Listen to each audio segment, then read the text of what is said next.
Okay, let's dive into something that feels like it's straight out of science fiction, but it's already here. We're talking about artificial intelligence that can actually read your emotions. And that brings up a really huge question, right? I mean, think about it for a second. Can a machine, just a bunch of code and circuits, really get what it feels like to be happy or sad or angry? Well, believe it or not, that's exactly what this new wave of technology is trying to do. It's designed to read our feelings and then react to them. So let's get into how it all works. All right, first things first. When we say robot feelings, what are we actually talking about? To get our heads around this, we really need to start with the official term. So the official name for this is affective computing. And what that means, really, is it's a whole field of AI focused on one thing, building systems that can recognize, interpret, and, yeah, even simulate our emotions. The whole goal is to make our interactions with machines feel a lot more, well, human. And you should know, this isn't just some made-up, fluffy concept.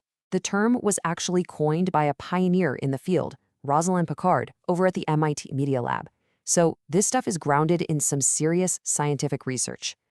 Okay, this is probably the most important thing to get straight. The AI doesn't feel emotions the way you and I do, not even close. We have these genuine, messy, biological feelings.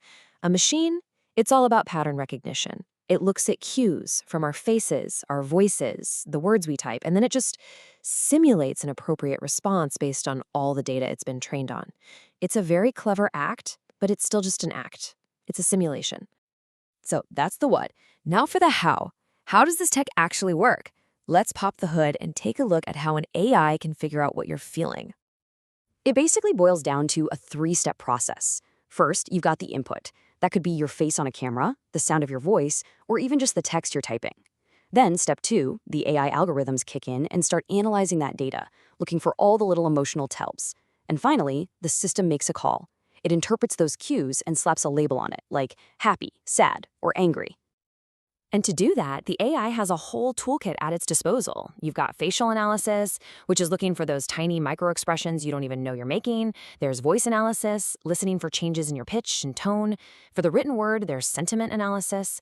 And some systems even get into physiological stuff, like measuring your heart rate. Each tool gives it another piece of the emotional puzzle. Okay, so that's the theory behind it. But what about in practice? Where are you going to find this technology out in the real world today? Well, one of the biggest and, frankly, most exciting areas is in mental health. This is a field where getting quick, accessible support can literally be a game changer for people. You've got these AI chatbots like Wobot or Wysa that are available 24/7. They can chat with you using proven therapeutic techniques like from CBT. And it's not just chatbots. Think about it. AI can analyze social media posts to spot early signs of distress. The really big deal here is accessibility. It just makes it so much easier for someone to take that first step in getting help. But this tech isn't just living inside our phones or on websites. Nope. It's being built into actual physical robots, designed to interact with us on a much more emotional level. And some of the examples are just, wow. Take Paro, this fluffy therapeutic seal robot. They use it in nursing homes, and it's so good at reducing loneliness that it's actually classified as a medical device in some countries. Then there's Now, a robot that helps kids with autism practice their social skills in a safe, non-judgmental way. You might have even seen robots like Pepper in a store, trying to provide some emotionally aware customer service. Okay, so we've talked about personal support, but emotional AI is also making huge waves in the world of business and even society as a whole. It's basically giving organizations a way to read the public mood on a massive scale. Think about it. Companies are using this stuff right now to track what people are saying about their brand on social media. Is that new product launch getting love or hate? They can find out in real time. They can sift through tons of customer feedback to figure out how people feel about their services. And of course, this lets them tweak their marketing to hit you right in the feels. But, and this is a big but, with all this amazing potential comes some really heavy questions. Because once you start teaching machines to understand our feelings, you open up a whole can of worms. We have to talk about the dangers of creating what is essentially fake empathy. And here's the first big one. Who owns your feelings?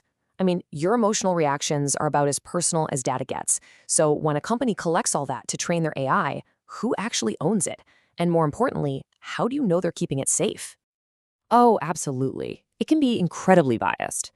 Just imagine an AI trained mostly on data from, say, Western cultures. It could completely misread the emotional expressions of someone from a different background. You could have a mental health bot that thinks someone's distress is actually anger, or a companion robot that just doesn't get the cultural cues of the elderly person it's supposed to be helping. The potential for harm there is very, very real. And this is probably the biggest fear of all. Can a machine that knows exactly what pushes your emotional buttons be used to manipulate you? When a company knows precisely what makes you feel anxious or excited or hopeful, that line between helpful ad and emotional exploitation gets incredibly thin. It gets real blurry real fast.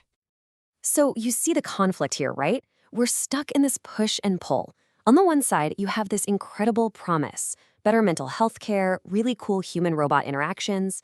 But on the other side, you've got these huge risks, manipulation, privacy nightmares, and baked-in biases. Figuring out how to navigate that is the great challenge of our time. So where does that leave us? With this tricky balance of promise and peril, what happens next? Where is all of this technology heading? If there's one thing we need to remember, it's this. The whole point should be to enhance human connection, not replace it. These tools can be amazing aids. They can supplement therapy, offer companionship, or make services better, but they should never, ever be seen as a substitute for real, messy, complicated, wonderful human relationships. And I want to leave you with one last thought to chew on. As we go through this whole process of teaching machines to understand our feelings, we're kind of forced to turn the microscope on ourselves, right? We have to define and categorize our own emotions in ways we never have before. So the big question is, as these machines learn more and more about us, what are we going to learn about ourselves?